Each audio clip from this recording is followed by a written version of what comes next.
Hello everyone, welcome back to our YouTube channel survival of the fittest. आज हम start करने वाले हैं मॉलिक्यूलर बायोलॉजी से रिलेटेड क्वेश्चंस जो एमपीपीएससी असिस्टेंट प्रोफेसर जूलॉजी के पेपर में पूछे गए हैं। सो स्टार्ट करते हैं इसमें फर्स्ट क्वेश्चन से। Which of the following are conserved DNA sequences present at -10 regions and -35 regions of bacterial promoter.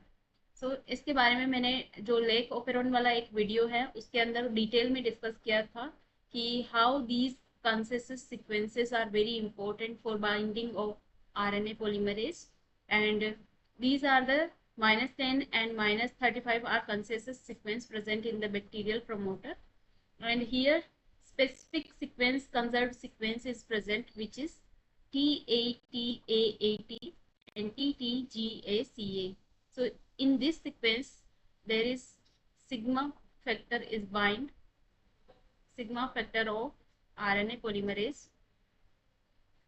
recognize these sequences, and these are very important for initiation of transcription. So here, option number A is the correct answer. This TATAT sequence is also known as Pribno box. This is called Pribno box or TATAAT sequences, which is -10 sequence. This is -10 and this is -35. Why we called minus? Because it is present from, this is the DNA and here the promoter, and this is present in the upstream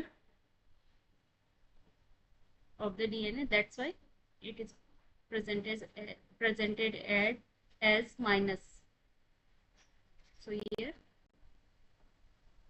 this is -10 and this is -35 and this is -10. So here this is about this question. Option number C is the correct answer. Next question is, in which of the following DNA structure is Hoogsteen base pairing most likely to be observed? So Hoogsteen base pairing mainly क्या होती है? ये एक triple, जैसे normal base pairing जिसमें Watson and Crick base pairing, this is the Watson and Crick base pairing, और अगर एक ट्रिपल डीएनए और बाइंड हो जाए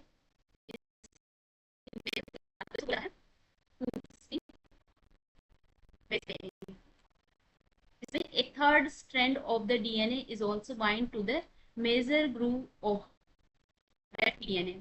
तो ये जो हूस्टिन बेस पेयरिंग है, इसमें क्या होता है कि एक थर्ड स्ट्रैंड डीएनए की मेजर ग्रुप के साथ में बाइंड हो जाती है नॉर्मल बी डीएनए की, और ये इसलिए भी होता है कि कभी कभी जैसे कोई जो प्रोटीन डीएनए प्रोटीन कॉम्प्लेक्सेस बनते हैं, लाइक कोई डैमेज है डीएनए के अंदर, उसको रिकॉग्नाइज करने के लिए कोई प्रोटीन है कि वहाँ बाइंड होगी, या फिर कोई ट्रांसक्रिप्शन फैक्टर्स बाइंड हो रहे हैं, तो ये इंड्यूस करते हैं हूस्टिन बेस पेयरिंग को, ताकि वो जो डीएनए है अनयूजुअल जो डीएनए है उसके अंदर स्टेबिलिटी प्रोवाइड करवाने के लिए इस तरह की बेस पेयरिंग को इंड्यूस किया जाता है।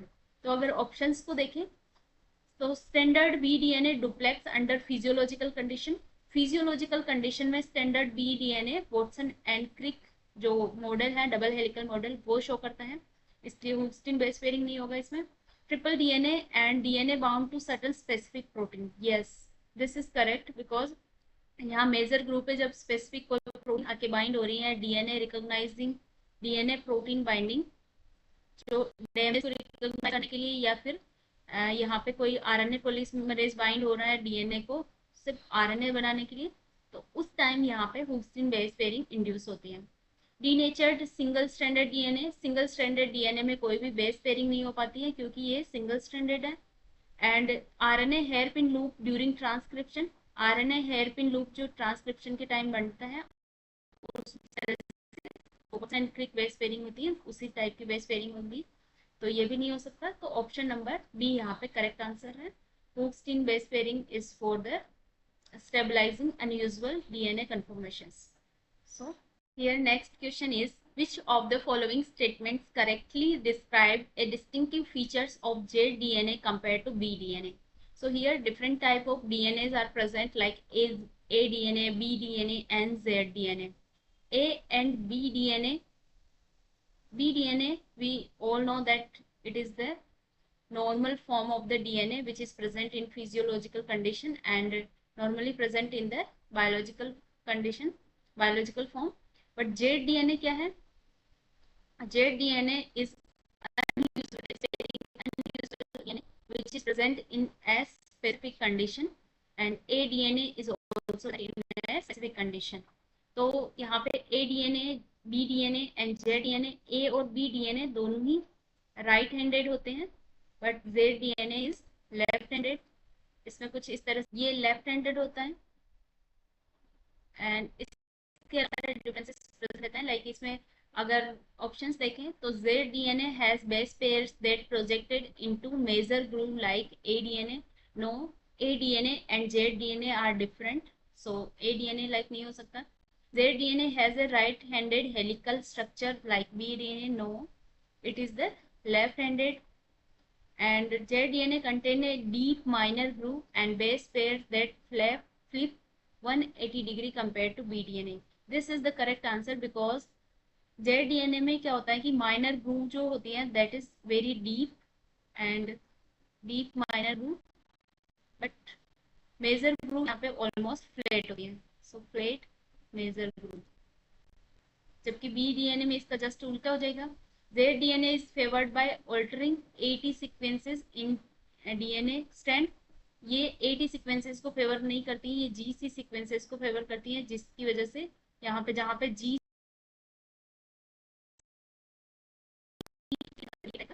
zDNA फॉर्म होता है और zDNA को फेवर करता है CpG आइलैंड. तो यहाँ पे 80 सीक्वेंसेस नहीं हो सकती है, तो ये भी रॉन्ग है. अगर इसका यहाँ पे एक डायग्रामेटिकली इसको देखें तो इस तरह से यहाँ पे डिफरेंस देख सकते हैं आप. जो bDNA है उसमें राइट हैंडेड होगी, aDNA में राइट हैंडेड, लेकिन zDNA लेफ्ट हैंडेड होगा. इसमें मेजर ग्रूव देखा जाए, आई होप आपको ये क्लियरली दिख रहा हो. यहाँ पे इसको थोड़ा मिनिमाइज कर देते हैं. मेजर ग्रूव अगर bDNA की देखें तो इसमें प्रेजेंट लेकिन इसमें ऑलमोस्ट फ्लैट होती है और एब्सेंट होती है. बेस पेयर पर हेलिकल टर्न इसमें 10.5, इसमें 11 और इसमें 12 होते हैं. ग्लाइकोसाइल बॉन्ड कन्फर्मेशन एंटी होती है, लेकिन अगर इसकी बात करें तो इसमें एंटी एंड सिन कन्फर्मेशन. तो इसमें देख सकते हैं कि पायरिमिडीन के लिए एंटी कन्फर्मेशन लेकिन प्यूरिन के लिए सिन कन्फर्मेशन होती है. इसी की वजह से ये 180 डिग्री फ्लिप कर सकता है. हेलिक्स राइज पर बेस पेयर इसमें क्या होता है 3.4 एंगस्ट्रम, इसमें 2.6 एंगस्ट्रम, इसमें 3.7 एंगस्ट्रम. और बेस टिल्ट कितना होता है इसमें, बेसिस टिल्ट कर सकते हैं इसमें 6 डिग्री, इसमें 20 डिग्री और इसमें 7 डिग्री. तो इस तरह से आप स्ट्रक्चर देख के पता लगा सकते हैं कि bDNA जो नॉर्मल DNA ये वाला है, ये aDNA है and that is this is the zDNA. So I hope this is clear for you. तो इस टाइप की स्ट्रक्चर आप इसका स्क्रीनशॉट ले सकते हैं. तो आपको इन फ्यूचर आपके किसी भी एग्जाम में, क्योंकि A, B और zDNA से रिलेटेड काफी सारे क्वेश्चन पूछे जाते हैं हर एक एग्जाम में, तो इसका करेक्ट आंसर क्या हो जाएगा, यहाँ पे करेक्ट आंसर हो जाएगा अपना option number C. In this next question, which of the following bacterial DNA polymerase has 3' to 5' exonuclease and 5' to 3' exonuclease activities? So we all know that DNA polymerase first, which is very important enzyme for the DNA, for the bacterial DNA replication, and it has mainly three different type of properties and three different type of activities. So first is 5' to 3' polymerization activity.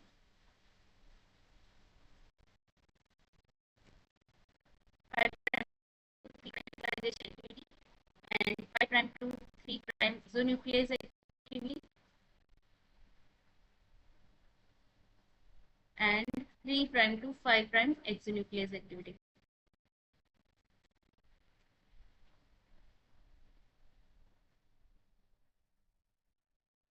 So these are the activity present in 5 prime to 3 prime exonuclease activity is for removal of RNA primer.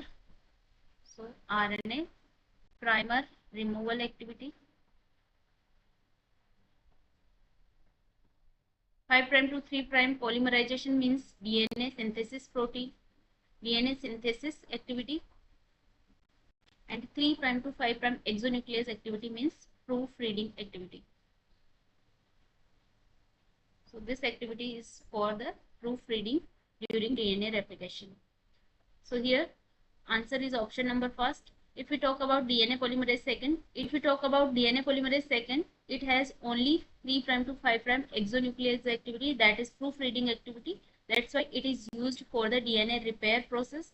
And DNA polymerase third, which is main replicating enzyme in bacterial DNA. So in this there is 5 prime to 3 prime polymerization activity is present, which is for the replication. And DNA polymerase 4 is specialized for translation synthesis. So this is for the translation synthesis, and it is also used for DNA repair mechanism. And DNA polymerase first is also known as Kornberg enzyme. And Kornberg enzyme क्यों बोला जाता है? Because इसकी discovery Arthur Kornberg ने 1956 में की थी, उसके लिए उनको नोबेल प्राइज भी मिला था. तो ये सारी एक्स्ट्रा इन्फॉर्मेशन आपको याद रखनी है ताकि आपके अपकमिंग किसी भी एग्जाम में ये हेल्पफुल रहेगी. So this is about this question. Option number A is the correct answer. Next question. During bacterial protein synthesis, which translation factor are required for release of messenger RNA from ribosome and dissociation of ribosomal subunits?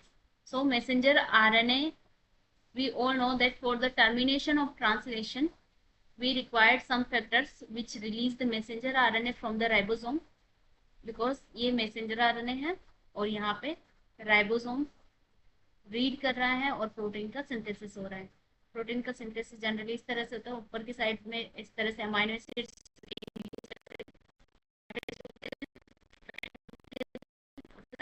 करते हुए आगे बढ़ रहा है.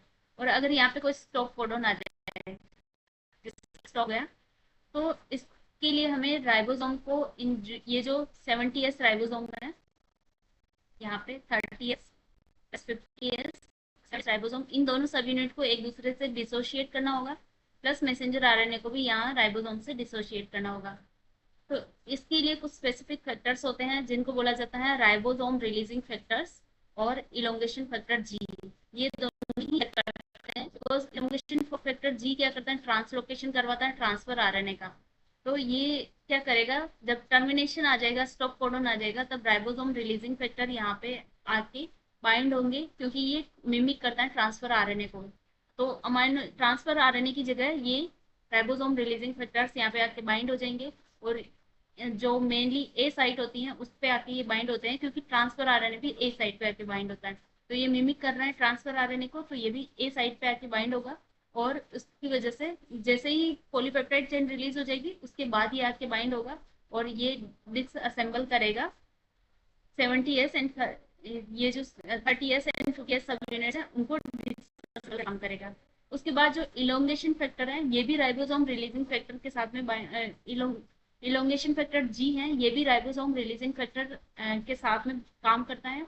ये GTP का hydrolysis करवाएगा और ट्रांसलोकेट करेगा राइबोसोम रिलीजिंग फैक्टर को, और ट्रांसफर आरएनए और मैसेंजर आरएनए को पुश करेगा आउटसाइड में.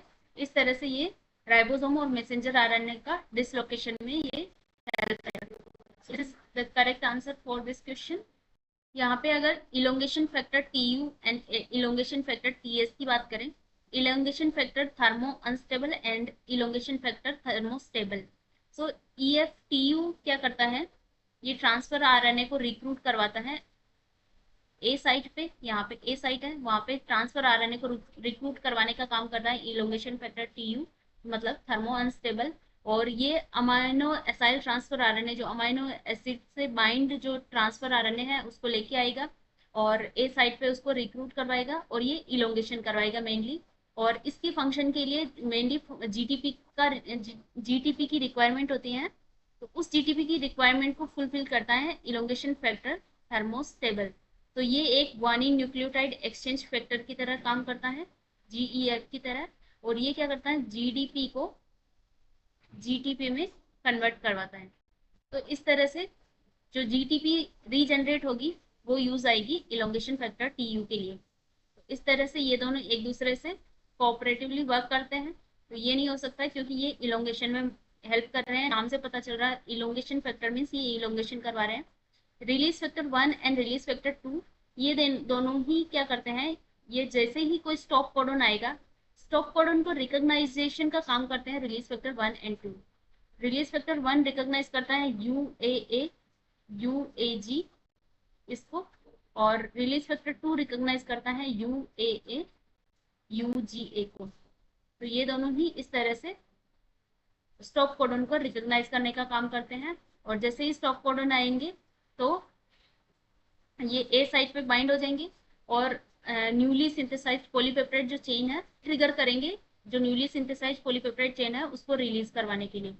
तो यहाँ पे जो पी साइट है, ए के बाद जो पी साइट है जहाँ पे पॉलीपेप्टाइड चेन फॉर्म हो रही है वो ट्रिगर हो जाएगी, इसका रिलीज करने के लिए ये ट्रिगर करेंगे रिलीज फैक्टर 1 एंड 2। तो इनका मेन फंक्शन ये होता है। Elongation factor 2 along with GTP, elongation factor 2 क्या करता है, जो एफ मेड ट्रांसफर RNA होता है शुरू में जब इनिशिएशन होता है उस time F made transfer RNA को रिक्रूट करवाता है। एफ मेड ट्रांसफर RNA है उसको 30S सब यूनिट पे ये रिक्रूट करवाने का काम करता है, मतलब ये इनिशिएशन करवाता है ट्रांसलेशन का, ना कि रिलीजिंग करवाता है राइबोसोम की। सो ऑप्शन नंबर ए यहाँ पे करेक्ट हो जाएगा। तो इसके साथ साथ आपको इन सारे जो फैक्टर्स हैं उनके फंक्शंस भी याद होने चाहिए, और ये बैक्टीरियल ट्रांसलेशन फैक्टर्स हैं।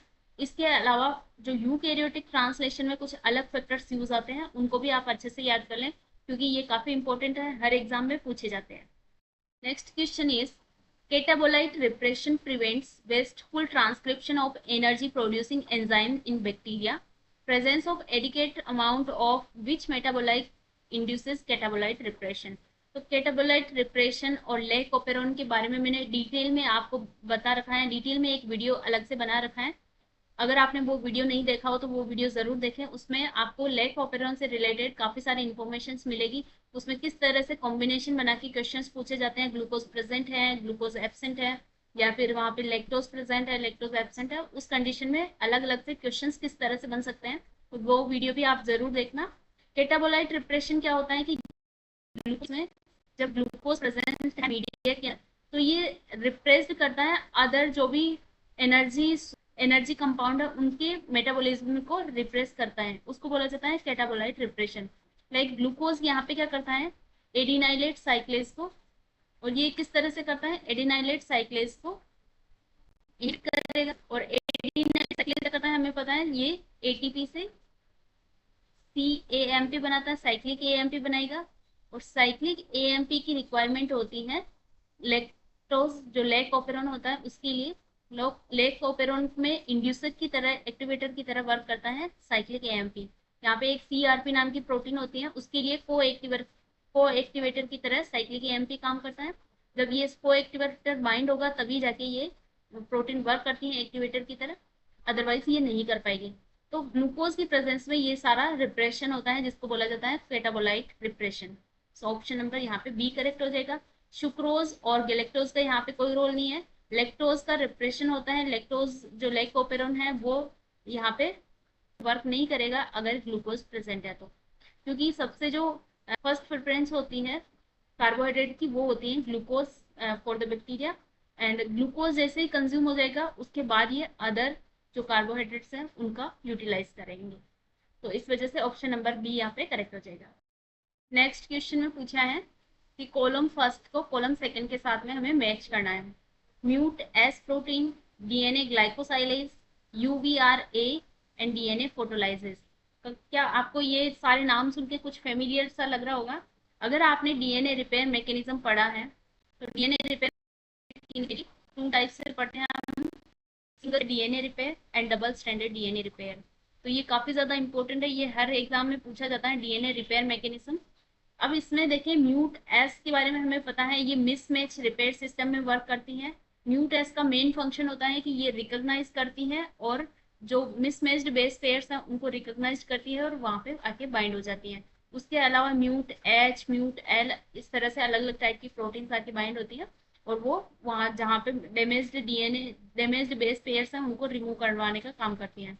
So mut S should be second, क्योंकि यहाँ पे मिसमैच रिपेयर में करती है ये।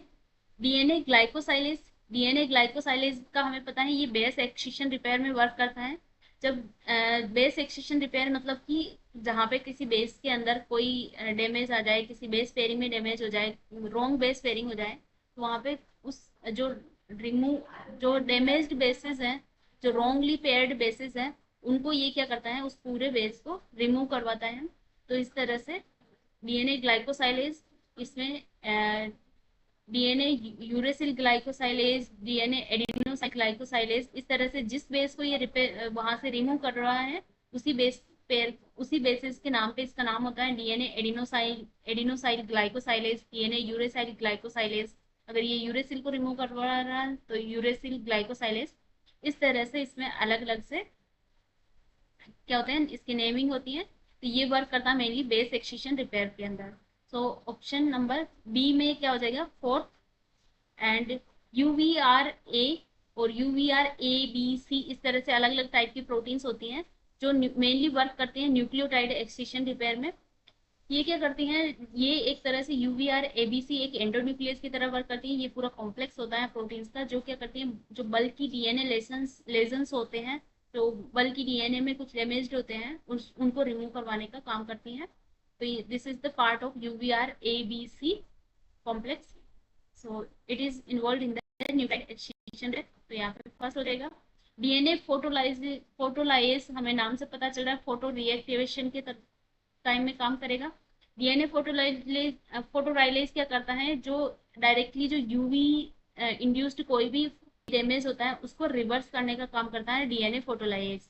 और ये पायरिमिडीन डाइमर, डाइमर जो बनता है थायमिन थायमिन डाइमर, उसको रिमूव करवाता है।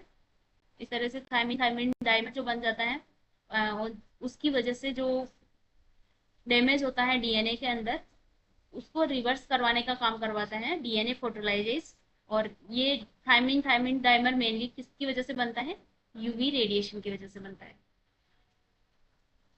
सो यहाँ पे क्या हो जाएगा, थर्ड। तो अब यहाँ पे second fourth first third, second fourth first third, this is the correct match for this question. So ये इजीली हो सकता है। आप डीएनए रिपेयर आपको अच्छे से आना चाहिए कि इसमें सोर्स रिपेयर क्या होता है, ट्रांसलेशन सिंथेसिस क्या होता है, ट्रांसलेशन रिपेयर क्या होता है। तो इस तरह से आप सारे जितने भी डीएनए रिपेयर सिस्टम हैं उनको एक बार जरूर देख के जाएं। अगर आप CSI नेट का एग्जाम दे रहे हैं या फिर किसी भी अदर लाइफ साइंसेज से रिलेटेड एग्जाम दे रहे हैं, या फिर अभी RPSC का एग्जाम भी आने वाला है, अगर आप RPSC की तैयारी कर रहे हैं तो उसमें भी डीएनए रिपेयर को एक बार जरूर पढ़िए, उसमें भी इसी टाइप के क्वेश्चन पूछे जाते हैं। नेक्स्ट क्वेश्चन अगेन मैच करना है कॉलम फर्स्ट को कॉलम सेकंड से। तो इस टाइप के क्वेश्चंस काफी अच्छे लगते हैं, काफी इजी होते हैं। इसमें एक का भी मैचिंग हमें अच्छे से आ रहा होता है तो ये क्वेश्चंस इजीली सॉल्व हो जाते हैं। तो MCM 2 to 7 ये बिल्कुल इजी है, सबको पता होगा कि MCM 2 to 7 क्या होता है, मिनी क्रोमोसोम मेंटेनेंस। एक हेलिकेज का कॉम्प्लेक्स है, हेलिकेज एंजाइम का, जो आके बाइंड होता है ORC सीक्वेंस पे, ओरिजिन ऑफ ORI सीक्वेंस पे, ओरिजिन ऑफ रिप्लिकेशन पे। एंड ये क्या करता है, यहाँ पे बाइंड होके डीएनए को अनवाइंड करता है, क्योंकि हेलिकेज का मेन काम क्या है, हाइड्रोजन बॉन्ड को ब्रेक करके डीएनए को अनवाइंड करना। तो unwinding of DNA end of DNA. तो यहाँ पे इन्हें क्या हो जाएगा, डीएनए का सेपरेशन करवाएगा हाइड्रोजन बॉन्ड को ब्रेक करके। ब्रोमोडोमेन क्या होता है, ब्रोमोडोमेन एक प्रोटीन डोमेन है जो एसिटाइलेटेड लाइसिन रेजिड्यूज हैं उन जो हिस्टोन की टेल के अंदर, उनको रिकॉग्नाइज करने का काम करता है। और ये मेनली वर्क करता है हिस्टोन कॉम्प्लेक्स की मॉडिफिकेशन में, या फिर जो क्रोमेटिन की रीमॉडलिंग होती है, या फिर ट्रांसक्रिप्शन का जो रेगुलेशन होता है उसमें वर्क करता है। बिकॉज ये क्या करता है, हिस्टोन प्रोटीन कॉम्प्लेक्स के अंदर कुछ ना कुछ मॉडिफिकेशन करता है। Because this is bind with lysine acetylated, ये बाइंड होता है एसिटाइलेटेड लाइसिन के साथ में, और हिस्टोन कॉम्प्लेक्स में कुछ ना कुछ मॉडिफिकेशन करेगा। सो बी में आ जाएगा first and T Y element के बारे में भी आपने सुना होगा। टी वाई एलिमेंट ये यीस्ट के अंदर प्रेजेंट रहते हैं और ये एक तरह के रिट्रो ट्रांसपोजन्स होते हैं। ट्रांसपोजन्स क्या होते हैं? जो जंपिंग जीन्स होते हैं, और ये रिवर्स ट्रांसक्रिप्टेज एंजाइम का यूज करके रिवर्स ट्रांसक्रिप्टेज एंजाइम का यूज करते हैं और ये रेट्रो ट्रांसपोजन्स है। तो ये क्या है? Virus like retrotransposon. तो इसमें आ जाएगा। एंड टीलोमियर, हम सबको पता है टीलोमियर्स क्या है। जो क्रोमोसोम के एंड पॉइंट पे कुछ रिपीटेटिव डीएनए सीक्वेंस प्रेजेंट रहती हैं, इस तरह से इसको बोला जाता है टीलोमियर। और ये प्रोटेक्ट करता है डीएनए को। तो डीएनए को प्रोटेक्ट करने का काम करता है। और जब कॉम्पैक्ट फॉर्म में डीएनए रहेगा, हेट्रोक्रोमेटिन फॉर्म में रहेगा, तब भी वहाँ पे टीलोमियर प्रेजेंट रहेंगे। तो this is related with heterochromatin. So यहाँ पे आ जाएगा फोर्थ। तो third, first, second and fourth. Third, first, second, fourth कहाँ दिख रहा है? यहाँ पे। यहाँ पे ये थर्ड होना चाहिए, ये थर्ड होगा। So third, first, second and fourth, option number C यहाँ पे करेक्ट हो जाएगा। यहाँ पे ये टाइपिंग मिस्टेक है, इसमें टाइप करने में ये छूट गए हैं, बाकी इसमें यही वाला ऑप्शन करेक्ट होगा। तो इस टाइप के क्वेश्चंस काफी इजी होते हैं, मैच द फॉलोइंग वाले, क्योंकि इसमें एक का भी अगर हमें आंसर आ रहा होता है तो ये इजीली सोल्व हो जाते हैं। तो ऑप्शन नंबर सी यहाँ पे करेक्ट हो जाएगा। This is the last question of this video and molecular biology questions, क्योंकि इसमें मोलिकुलर बायोलॉजी क्वेश्चंस इतने आए हैं और ये क्वेश्चंस काफी इंपॉर्टेंट है for your upcoming any life sciences related exam. अभी आपके CSI नेट का एग्जाम आने वाला है अगर किसी के, तो उसके लिए भी काफी इंपॉर्टेंट है। अदर असिस्टेंट प्रोफेसर के कोई भी एग्जाम है उसके लिए भी काफी इंपॉर्टेंट है। तो इसमें ट्रांसक्रिप्शन के बारे में हमें पूछा है, विच of the following statement is not correct about RNA polymerase second mediated transcription in eukaryotes. तो यूकैरियोट में ट्रांसक्रिप्शन किस तरह से होता है, एक पूरा सिनेरियो, एक ओवरव्यू देखें तो ट्रांसक्रिप्शन के लिए हमें पता है डीएनए चाहिए। DNA 5 prime to 3 prime and 3 prime to 5 prime एक डीएनए है।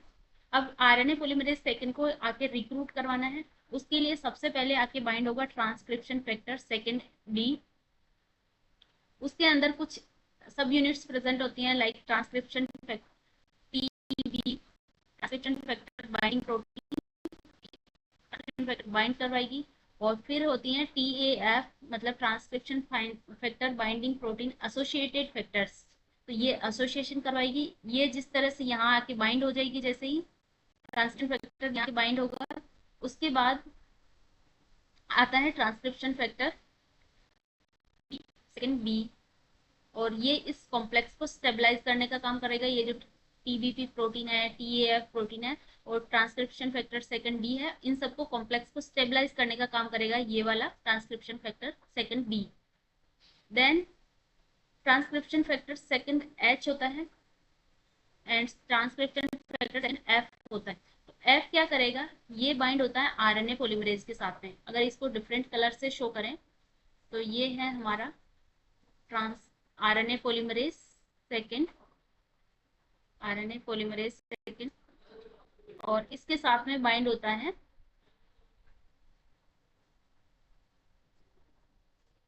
इसके साथ में बाइंड रहता है ये ट्रांसक्रिप्शन फैक्टर सेकंड F।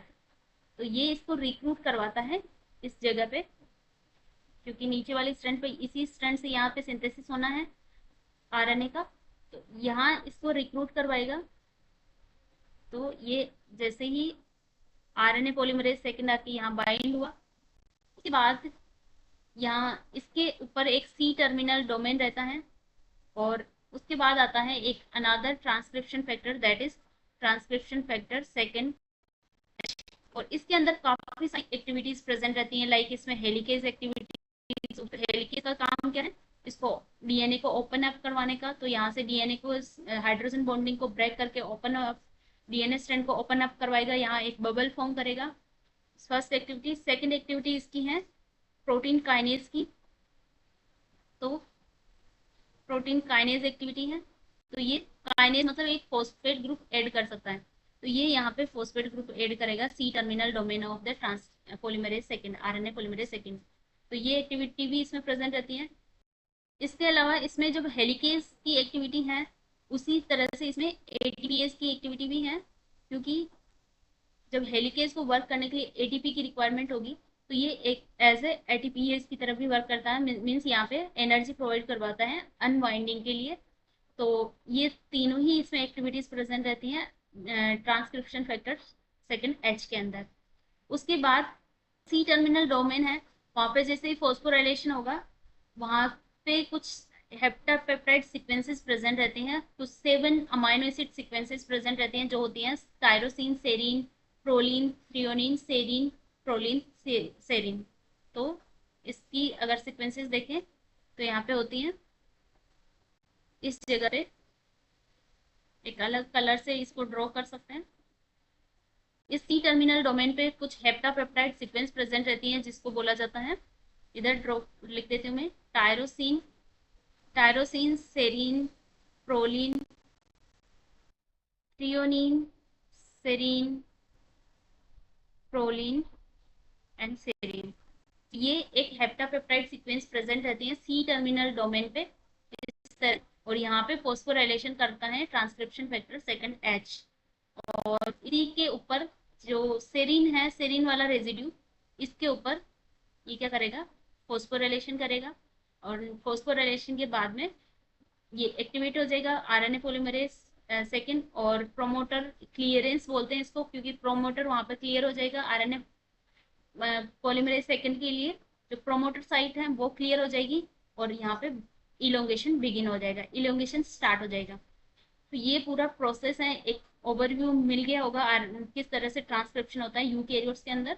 तो अगर अब यहाँ पे ऑप्शंस देखें तो इसमें दे रखा है कि transcription factor second D contain TAFS and TBP। ये तो बिल्कुल करेक्ट है, यहाँ पे नोट करेक्ट पूछा है हमें, तो ये तो करेक्ट है क्योंकि इसमें ट्रांसक्रिप्शन फैक्टर बाइंडिंग प्रोटीन और transcription factor binding protein associated factor भी प्रेजेंट रहते हैं, तो ये करेक्ट है। Transcription factor second H act as an ATPase and protein kinase, ये भी बिल्कुल करेक्ट है, ये प्रोटीन काइनेज की तरह भी वर्क करता है और ATPase की तरह भी वर्क करता है, तो ये भी करेक्ट है। The heptapeptide sequence at C-terminal domain of of the polymerase is phosphorylated during initiation of transcription। तो इनिशिएशन के टाइम ये हेप्टापेप्टाइड सीक्वेंस फॉस्फोराइलेटेड हो रही है, ये भी करेक्ट है। Distortion of DNA take place by binding of TATA binding protein at the major group of DNA, ये यहाँ पे इनकरेक्ट हो जाएगा क्योंकि ये मेजर ग्रुप पे बाइंड नहीं होके किस पे बाइंड होता है, माइनर ग्रुप पे, इस वजह से ये ऑप्शन यहाँ पे रॉन्ग हो जाएगा, because this is Tata binding protein bind to the minor groove of the DNA. That's why this is wrong option and this is our answer because यहाँ पे not correct पूछा है। तो ये सारे क्वेश्चंस थे मॉलिक्यूलर बायोलॉजी से related. अब हम बायोकेमिस्ट्री के कुछ क्वेश्चंस और सेल बायोलॉजी से रिलेटेड क्वेश्चंस भी बचे हुए हैं, वो भी अपकमिंग वीडियोस में डिस्कस करेंगे। तो आई होप ये सारी इन्फॉर्मेशन आपके लिए हेल्पफुल रही होगी। अगर आपको वीडियो पसंद आया हो तो लाइक ज़रूर करें, और कोई भी आपके फ्रेंड्स, कोई फैमिली मेम्बर्स इस तरह की प्रिपरेशन कर रहे हैं उनको ये वीडियो ज़रूर शेयर करें, और वीडियो को लाइक ज़रूर करें प्लीज़, क्योंकि इससे मुझे मोटिवेशन मिलता है। और चैनल को सब्सक्राइब कर लें ताकि आपको अपकमिंग वीडियोज़ की अपडेट मिलती रहे। तो मिलते हैं नेक्स्ट वीडियो में, till then take care, bye bye.